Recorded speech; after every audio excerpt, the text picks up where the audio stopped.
ಬೆಳಗ್ಗಿನಿಂದಲೂ ಜಿದ್ದಾಜಿದ್ದಿನ ಹೋರಾಟ ನಡೆದಿತ್ತು. ಹತ್ತಾರು ಹೈಡ್ರಾಮಾಗಳ ನಡುವೆ ಸಂಜೆ ರಿಸಲ್ಟ್ ಬಂದಿತ್ತು.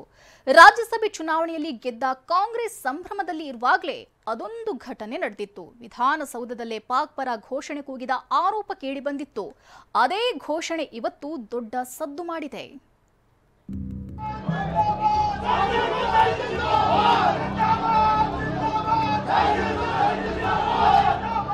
ಪಾಕಿಸ್ತಾನ ಘೋಷಣೆ ಯಾರು ಕೂಗ್ತಾರೆ? ಪಾಕಿಸ್ತಾನದವರೇ ಕೂಗಬೇಕು, ಬೇರೆ ಯಾರು ಕೂಗಕ್ಕೆ ಸಾಧ್ಯ?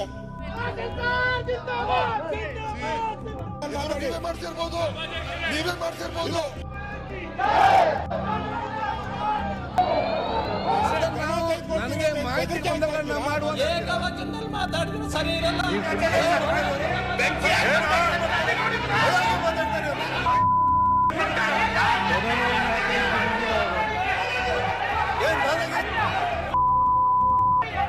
ಚುನಾವಣೆ ಮುಗಿದಿತ್ತು. ಕಾಂಗ್ರೆಸ್ ಜಯಭೇರಿ ಬಾರಿಸಿತ್ತು.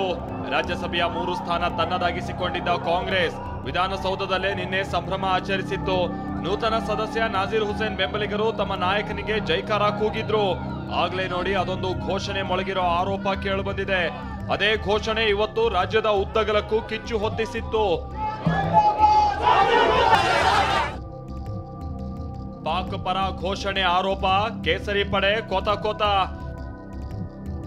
ವಿಧಾನಸಭೆ ವಿಧಾನ ಪರಿಷತ್ನಲ್ಲಿ ಕೋಲಾಹಲ.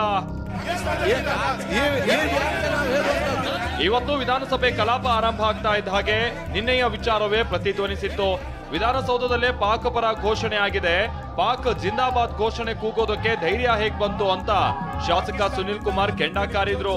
ಬಿಜೆಪಿ ಆರೋಪಕ್ಕೆ ಸಿಡಿದೆದ್ದ ಸಚಿವ ಪ್ರಿಯಾಂಕ್ ಖರ್ಗೆ, ಕೃಷ್ಣ ಬೈರೇಗೌಡ ತಿರುಗೇಟು ನೀಡಿದ್ರು. ಆ ರೀತಿ ಘೋಷಣೆ ಕೂಗೇ ಇಲ್ಲ ಅಂದ್ರು. ಆಗ ಸದನದಲ್ಲಿ ಗದ್ದಲ ಶುರುವಾಗಿತ್ತು.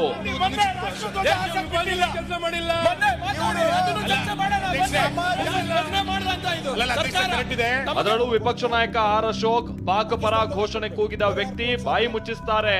ನಾಯಕನ ಪರ ಘೋಷಣೆ ಕೂಗಿದ್ರೆ ಯಾಕೆ ಬಾಯಿ ಮುಚ್ಚಿಸ್ತಾ ಇದ್ರು ಅಂತ ಗಂಭೀರ ಆರೋಪ ಮಾಡಿದ್ರು. ಅಲ್ಲಿ ರಾಜಾಜಿನಗರದ ಒಬ್ಬ ಕಾರ್ಯಕರ್ತ ಇರ್ತಾನೆ, ಅವನು ಕಾಂಗ್ರೆಸ್ ಅವನೇ. ರಾಜಾಜಿನಗರದ ಕಾರ್ಯಕರ್ತ ಅವನು. ನಾನು ನೋಡಿದೆ ಆ ಫೋಟೋದಲ್ಲಿ. ರಾಜಾಜಿನಗರದ ಕಾರ್ಯಕರ್ತ ಅವನು ಪಾಕಿಸ್ತಾನ ಜಿಂದಾಬಾದ್ ತಕ್ಷಣ ಅವನು ಬಾಯಿ ಮುಚ್ಚುತ್ತಾನೆ. ತಾವು ಈಗ ಇಷ್ಟೆಲ್ಲ ಆದ್ಮೇಲೆ ಅವನು ಯಾಕೆ ಮುಚ್ತಾನೆ? ಅವರು ಯಾರೋ ಅವನ ಹೆಸರು ನಾಸೀರ್ ಹುಸೇನ್ ಆದ್ರೆ ಅವ್ರು ಯಾಕೆ ಮುಚ್ತಾರೆ ಬಾಯಿ? ಪಾಕಿಸ್ತಾನ ಅಂದಿದ್ಕೆ ಬಾಯಿ ಮುಚ್ಚಿದ್ದವರು.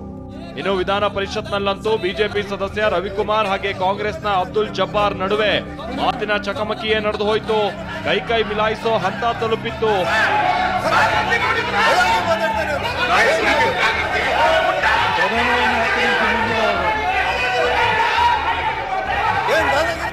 ಈ ಎಲ್ಲ ಗದ್ದಲದ ನಡುವೆ ಉತ್ತರಿಸಿದ ಗೃಹ ಸಚಿವ ಪರಮೇಶ್ವರ್, ವಿಡಿಯೋವನ್ನ ಎಫ್ಎಸ್ಎಲ್ಗೆ ಕಳಿಸಿದೀವಿ.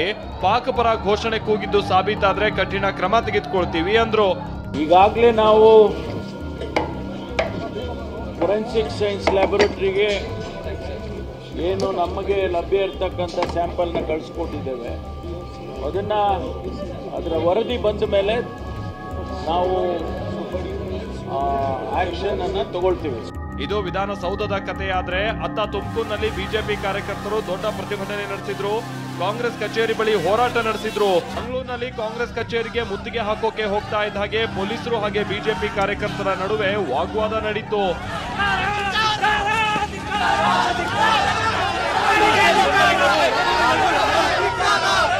ಬಳ್ಳಾರಿಯ ಬೂಡಾದಲ್ಲಿರುವಂತಹ ನಾಜೀರ್ ಹುಸೇನ್ ಕಚೇರಿಗೆ ಮುತ್ತಿಗೆ ಹಾಕೋದಕ್ಕೆ ಕೇಸರಿ ಪಡೆ ಹೋಗ್ತಾ ಇದ್ದ ಹಾಗೆ ಪೊಲೀಸರು ತಡೆದ್ರು.